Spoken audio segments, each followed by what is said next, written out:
Hello guys, কেমন আছো তোমরা? আশা করি তোমরা সবাই ভালো আছো। তোমাদের জন্য নিয়ে চলেছি নতুন একটা ব্লগ নিয়ে। আজকে আমরা যাচ্ছি আমাদের এসপি ডান্সের মেম্বারে, আজকে একজনের বার্থডে আছে, তো তার বার্থডেতে আছি স্পেশাল তোমাদের জন্য। তোমরা দেখতে থাকো, সঙ্গে থাকো, মজা হবে। আমি আর সুজা মিলে আগে যাচ্ছি, কারণ আমাদেরকে বলছে ডেকোরেশনের জন্য আগে যেতে, কিন্তু আমরা যাইনি। তো আমরা এখন যাচ্ছি, তো চলো তোমরা দেখতে থাকো, সঙ্গে থাকো, মজা হবে। চলো, ফাইনালি আমরা এখন এদের বাড়িতে পৌঁছে গেছি। আজকে দেখি এরা সবাই যে এখানে সব মেকআপের জিনিস, এখানে সব পার্টি মেকআপ হচ্ছে। এই যে যেখানে সঞ্জয় এই যে ডেকোরেট করতেছে, আমাদের ডেকোরেট ম্যান। এই যে আমাদের সুজয়, এও একটু ডেকোরেট করতেছে, কিন্তু কানে এমন জিনিস লাগাচ্ছে কিছু শুনতে পারে না। আর এই যে এরা হচ্ছে খালি হাসে বেড়াচ্ছে, সব দেখা যাচ্ছে।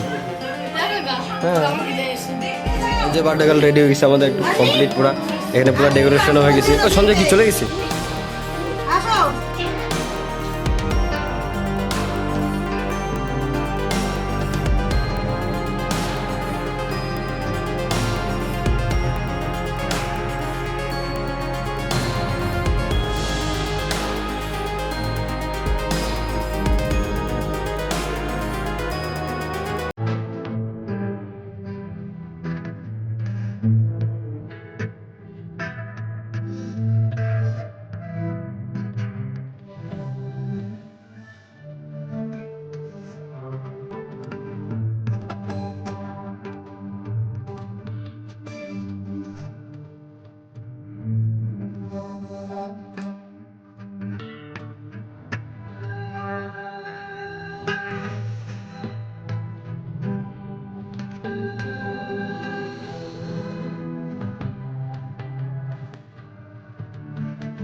আরে কি তুই